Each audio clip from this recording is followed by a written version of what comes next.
Hello, I'm Esme Murphy with CBS News Minnesota. Right now, Border Patrol Commander-at-Large Greg Bovino and ICE Executive Assistant Director of Enforcement and Removal Operations, Marcos Charles, just provided an update on immigration enforcement operations underway in Minneapolis. It comes a day after 37-year-old Alex Pretti was shot and killed by Border Patrol in South Minneapolis. Here's what they had to say. I'd like to take a few moments here before we take questions and before I hear from my colleague, Mr. Marcos Charles, to talk about a subject that I think is very important given the events over the past couple of days. And that topic is the topic of choices. Choices. Now, choosing or making a choice is one of the only true freedoms that any of us really have, is to make a choice. Whether that's the choice to be here today as the media, the choice to go to school, join the military, join law enforcement. Making a choice is a freedom that resides within us. Now, good choices are important in life, as we all know. And many actions that take place are due to our choices. The choice to, say, cross the border illegally, that is a choice that someone makes. To cross the border illegally, that's a choice. The choice not to utilize the CBP Home app, that's a choice. Not standing in line and doing it the right way, that is a choice. And there are always actions that result from our choices. When you choose to use your 5-year-old child as a shield to evade law enforcement, that is a choice that someone makes. And there are actions and consequences that result from that choice. Or when you're a politician or a community leader, you make a lot of choices there, some very important, wide-ranging, and in-depth choices. When, as a politician, if you choose collusion and corruption as a choice, then there are consequences and actions that take place because of that. That's one reason the U.S. Border Patrol and ICE are here in Minneapolis by the thousands, is because of those choices. When politicians, community leaders, and some journalists engage in that heated rhetoric we keep talking about, when they make the choice to vilify law enforcement, calling law enforcement names like Gestapo, or using the term kidnapping, that is a choice that is made. There are actions and consequences that come from those choices. And then when you choose, when someone chooses to listen to a politician, a so-called journalist, a community leader that spouted that type of vilification towards law enforcement or anything else, when you choose to listen to that, that is a choice, and there are consequences and actions there also. I think we saw that yesterday. And those actions and choices can obviously have tragic consequences. Bad outcomes. Outcomes that law enforcement never wants to see. Law enforcement never wants to see a bad consequence due to a poor choice. Now, these choices have reverberations throughout society. Let's take a look at, go ahead and put that on the screen, please. Yesterday, Border Patrol agents were engaged in a targeted law enforcement effort to apprehend this individual here, Mr. Jose Huerta Chuma. Look at his criminal record: domestic assault, intentional infliction of bodily harm, disorderly conduct. He's also got some other records there as well. This individual remains at large today. This individual is still roaming the streets today. This is the individual on that targeted law enforcement efforts that Border Patrol agents were engaged in yesterday when they were disrupted, assaulted, and prevented from conducting that Title VIII mission by individuals intent on making the choice to riot, to create anarchy, and to be a violent mob this individual walks the streets today because of those choices made by politicians and those perhaps weaker-minded constituents that chose to follow directions of those politicians. Sad state of affairs. Now, enforcing the law is not a choice. I choose to be a Border Patrol agent. Mr. Marcos Charles chooses to be an ICE agent, but enforcing the law, that's not a choice, that is a duty. As we all know, those laws were enacted by Congress, signed by the executive, and upheld most of the time by the judiciary. Those are the laws of our land.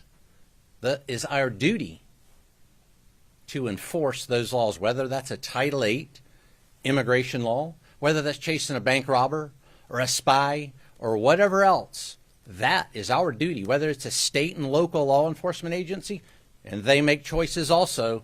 Do they support federal law enforcement going after Mr. Jose Huerta Chuma, or do they not? We all make choices. Our Title VIII immigration mission continues. Next slide. Our Title VIII immigration mission continues unabated here in Minneapolis, despite yesterday's tragedy that was preventable by folks making better choices, politicians, journalists, and would-be anarchists and rioters. This individual from Laos was apprehended within the past 24 hours. This operation continues unabated. This is evidence of that. We will continue to make these streets a safer place. It is our duty, because we choose to be Border Patrol agents and ICE agents, to take individuals like that off the streets so we can make Minneapolis and America a safer place. Thank you. Jose Huerta Chuma, by the way, was in federal immigration. Hold on questions until the end. Mr. Marcos Charles will talk and we'll take questions at the end, ma'am. Thank you. Good afternoon. I know Commander Bovino spoke about yesterday's incident and situation, but I also want to draw your attention to the continued uptick in violence we're seeing against federal law enforcement officials, not just here, but across the country. Yesterday, here in Minneapolis, a crowd of violent agitators tackled an ICE special agent when one of our special response teams went to assist. A protester literally bit off part of that agent's finger. The officer received immediate medical attention on the scene and was transported to the emergency room for treatment. We do want to thank the people at the hospital for the assistance and the staff who treated our officer. The officer is recovering, but is now permanently maimed and has lost part of his finger. I don't think I have to tell you that this kind of violence is unacceptable, but I also don't think I need to tell you that this kind of violence is not a coincidence. When sanctuary politicians, activists, and the media work hard to create chaos and fear instead of using their platforms to reassure their communities, this is the result. The reality is, and this is what Commander Bovino and I have been talking about all week, we're out here to arrest dangerous criminal illegal aliens so they can't victimize innocent people in our communities anymore. Since the beginning of this operation, we've arrested over 3,400 illegal aliens, removing criminals, gang members, and terrorists out of Minnesota communities, detaining them in ICE custody for removal from the country. Those are criminals who won't reoffend in our communities. Those are criminals who won't be creating more victims that could be one of your family members or loved ones. Some of these criminals that we arrested yesterday are on the scene, well, these are our agitators from yesterday, if anybody wants to take a picture of these people or haven't seen them yet. The first picture was the individual who decided to bite off one of our agents' fingers. Some of the criminals we arrested yesterday: 40-year-old criminal illegal alien from Honduras convicted of assault, 51-year-old criminal illegal alien from Laos, convicted of assault also. A 45-year-old criminal illegal alien from the Ukraine, convicted of first-degree robbery. And a 46-year-old criminal illegal alien from Laos who is convicted of facilitating child sex crime. ICE officers and agents are out there every day arresting the worst of the worst, so law-abiding citizens in this country and in Minnesota can sleep easy at night. This work isn't about headlines, it's about public safety. We can now take some questions. So if he was released in 2018 from federal immigration custody, why would that be the case? Why was that choice made? Yeah, I don't know the particular case in 2018 that you're talking about, but this individual that you want to put that back up there, please? That individual is now an illegal alien. It's my mission to find this illegal alien before he harms another American citizen and does harm. That's what I'm after there. And yet we can go back and look and blame in history. Right now, my mission is to take this individual off the street. And the main point here being is this individual is in the process of being taken into custody. Agitators, rioters, and anarchists prevented us from taking this individual into custody because of a very, very chaotic scene. This individual should be in custody right now, not out on the streets preying on Americans. That is the story that is most poignant here. Commander Bovino, hi. Angles of the shooting from yesterday, and at no point is he seen Brandon. I'm sorry. Repeat that, please. We have seen multiple videos from the incident yesterday from different angles, and at no point do we see Alex Pretti brandishing a weapon. DHS Secretary Kristi Noem said that he was brandishing a weapon, and in the video we see him on the ground with his hands on his head. We see an officer leaving what it appears to be with the weapon after he extracted it from Pretti's waist area. Did the officers see the weapon? Did they see him brandishing the weapon at him? Sure.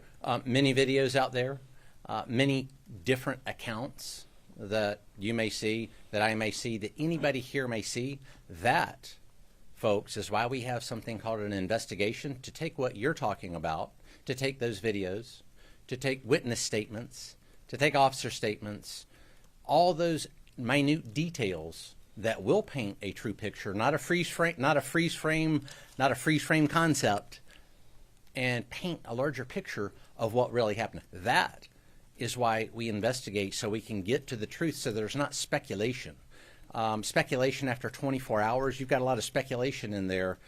That officer, let's think of what those agents were doing on that scene, making a split-second decision. You've had 24 hours to try and armchair quarterback things. That agent had a split second to make a decision. Between your agency, Commander, who's next? and then right here. Commander, was Alex Pretti armed when he was shot? Again, the investigation is going to uncover all those facts, things like how many shots were fired, where were the weapons located. All those facts are going to come out in the investigation. I wasn't there wrestling that assaultive subject that was assaulting Border Patrol agents.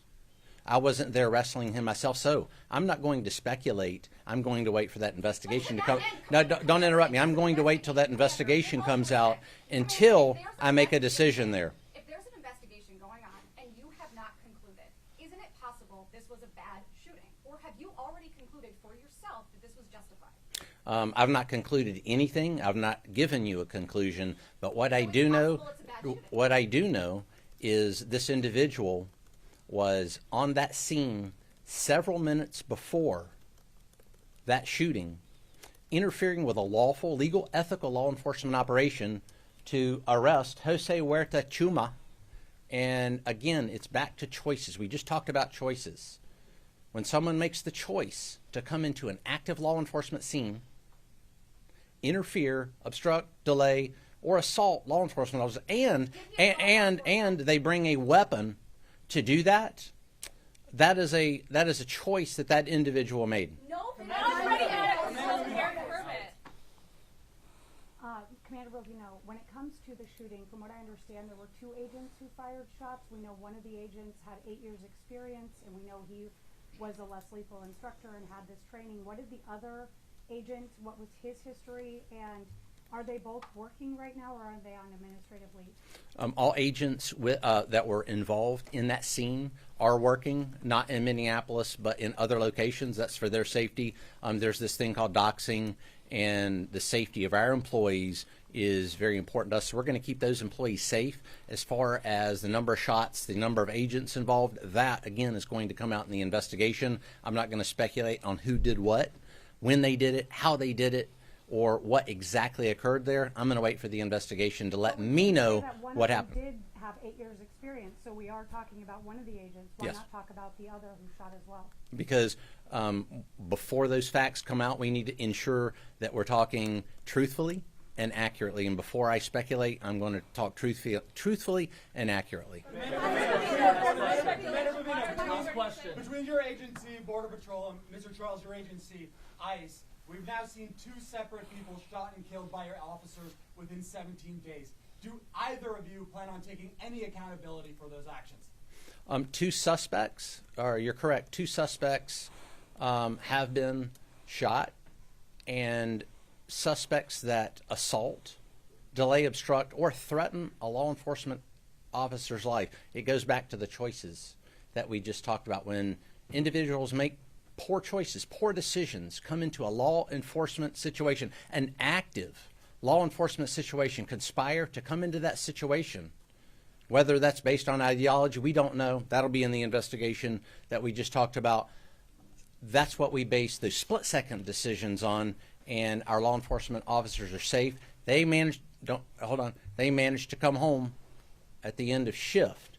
And, again, I would implore upon any individuals, whether they're anarchists, rioters, or anyone else that thinks it wise to go into a law enforcement scene to disrupt, to delay, is to don't do that.